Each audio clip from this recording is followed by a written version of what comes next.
I'm Miss Shiela, and welcome to Virtual Storytime at your local library. And I have some friends with me, a dragon and a princess, or a princess and a dragon. Well, we're going to find out in the story that we're going to read today called The Princess and the Dragon. So please select a chair, a favorite seat that is, and listen up. The Princess and the Dragon by Audrey Wood.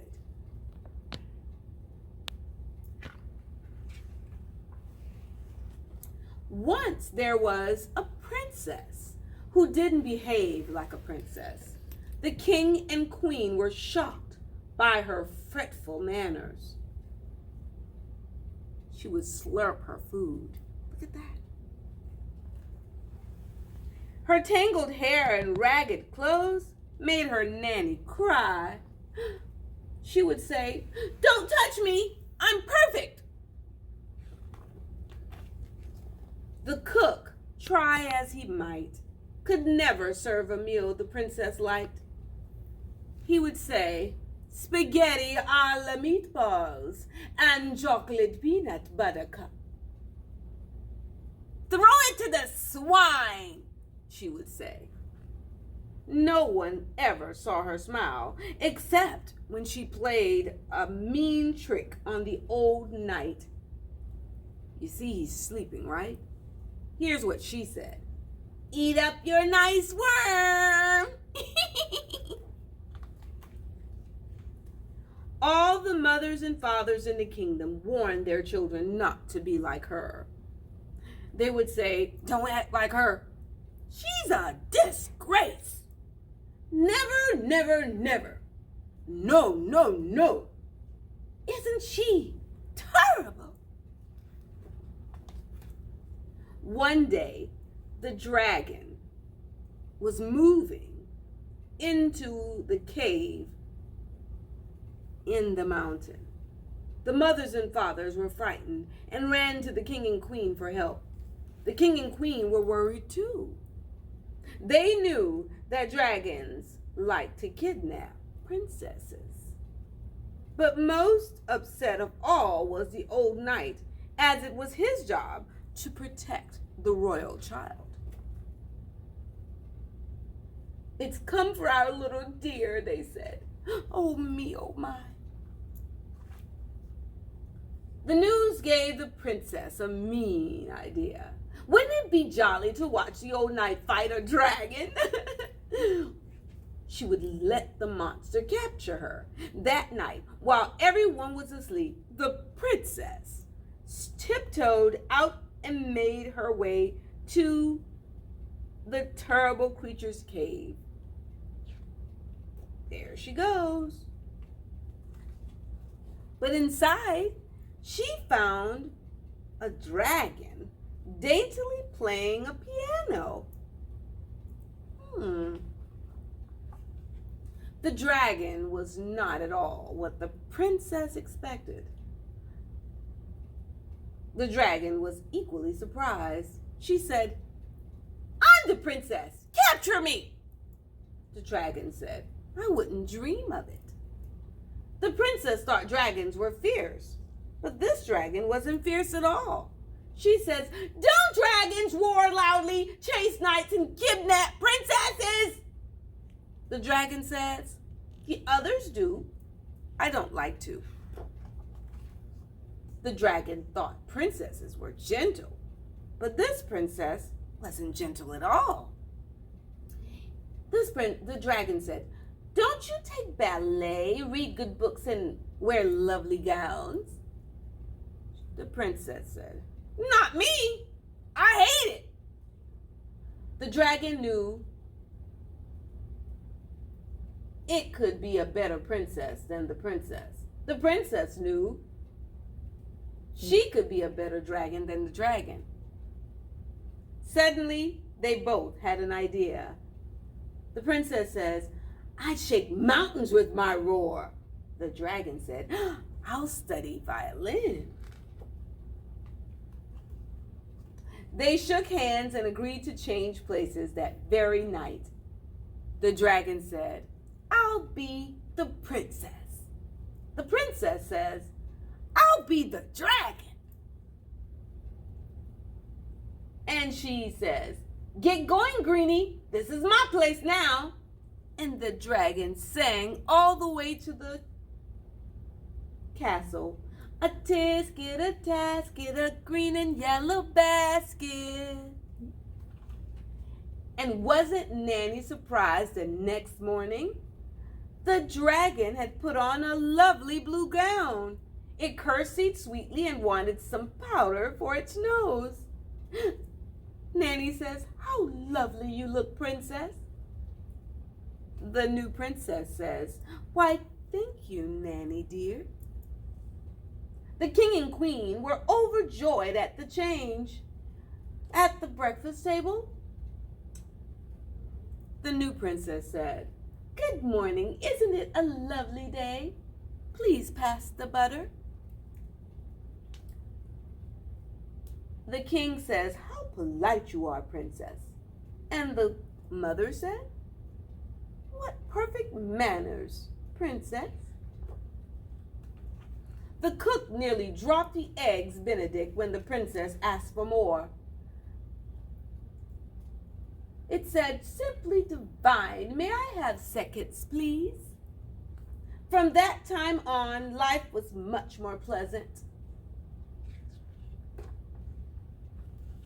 No one really minded the dragon's mean pranks when she interrupted their sleep. Roar! Roar! No one, that is, except the knight who had to rescue the princess whenever the dragon captured her. When the king and queen came to his door, he had a sign that says "Gone fishing," but they said, "After that dragon, knight." And there he goes. And there he goes. The knight always ended up being captured. The dragon would say, "When I roar, mountains shake." The princess would say, "I play violin with my eyes closed." Now, all the mothers and fathers in the kingdom told their children to behave like the princess. And of course, they did their best. But when they couldn't, they knew just the place to go.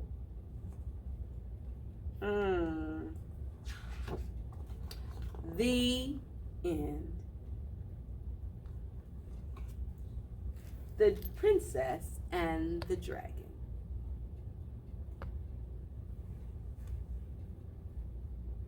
Okay, I hope you really like that story. I absolutely love The Princess and the Dragon. That story reminds me of something that we see in life. Everything is not exactly how it seems. The princess might have had the name princess, but she didn't act like a real princess. The dragon was fierce by name only, but the true dragon inside her was a princess. So it's how you act. Now, this is a game that you could play, The Princess and the Dragon, and you might not have this game, but you can actually create it because you can draw your own princess, your own knight. You can draw the dragon and play different games and find out who is happy, who is worried, who's brave, who is embarrassed, who is nasty, who is surprised, who's greedy, who's frightened, and who is unhappy. So remember, the dragon was unhappy because it didn't like doing mean things that dragons did. Well, the princess was surprised when the dragon didn't want to capture her. So these are fun things that you can ask yourself. Who was surprised and why? Why was the dragon happy now? Do you remember why he's happy? He was happy. She was happy. Actually, it was a girl dragon.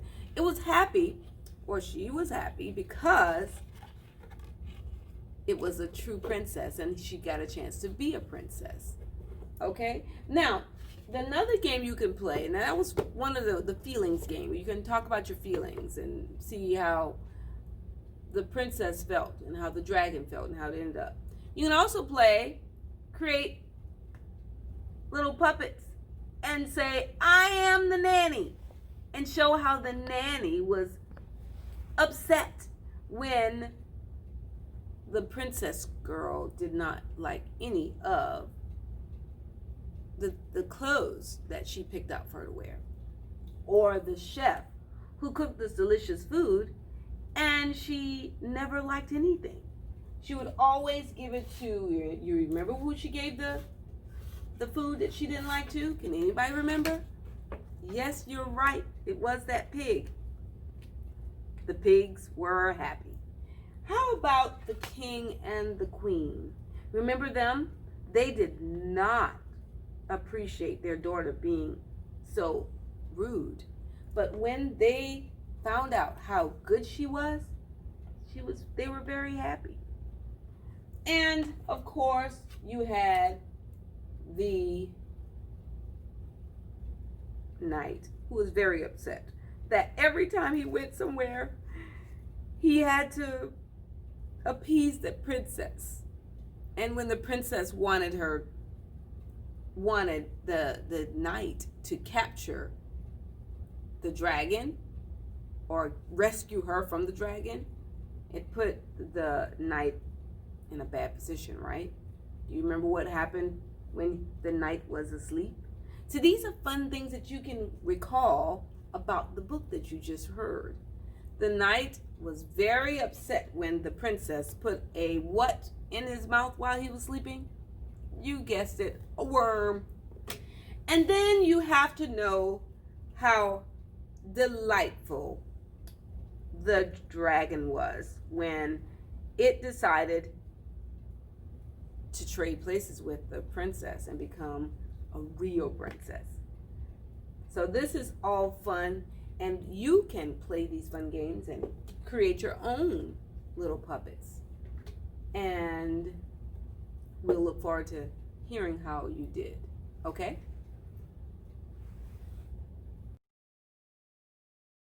Hello! Want a song? It's that time! We got a song for you.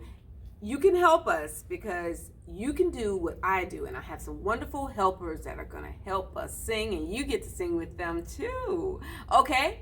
It's called Children When You Read. Goes a little something like this.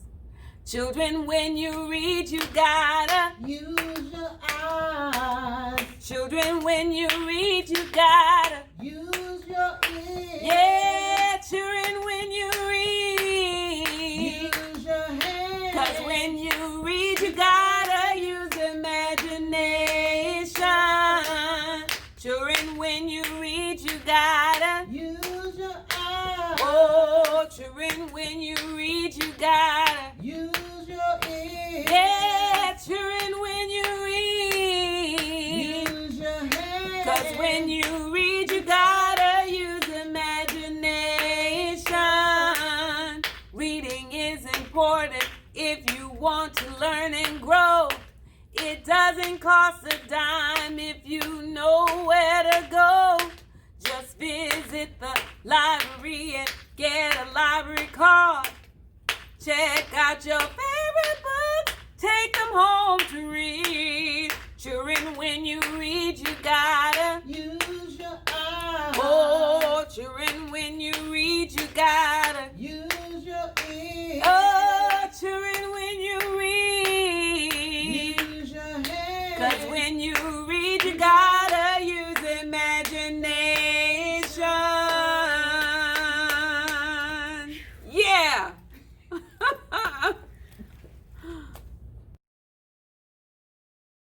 All right, it is spotlight time. I have a spotlight moment. And whenever you see this light, that means that I have a spotlight moment that I have to share with you. So now, since reading is so very important, and I realize that everyone is not going to like reading like some people, I want you to appreciate reading, and I need you to read some every day. So what I'm going to do is give you some tips every story time on how you can like reading a little bit more. Would you like that? I hope so. I promise to be your reading model. That is the first thing that I promise that I'm going to do for you. Now, what does this mean? Does it mean they're going to have to dress in perfect outfits and wear perfect gowns or perfect hair? No. It means that I'm promised that I will read with fluency, which means I will read with confidence. It also means that I will read a variety of books for you to hear, whether they're nonfiction, whether they're fiction, whether they're true, whether they're false. That's what it is. Or whether it is for information or whether it is just for fun. I promise to read a variety of books. And the third thing as your reading model that I promise that I will do is to read with an understanding, to improve my reading skills, to grow from what I've read, and to learn to do something better. So, I hope the same for you. And as your reading model, I'm sure you're going to have that same attitude. So I look forward to seeing you every week on Virtual Storytime. Parents, okay, we're excited about doing Virtual Storytime, but I want to see what's going on beyond the camera. Can you send us pictures or videos of how your children are using Storytime? And if they remember some of the songs, we would love to see it or hear it. So check out below how you can send it to us. Take care. Bye-bye.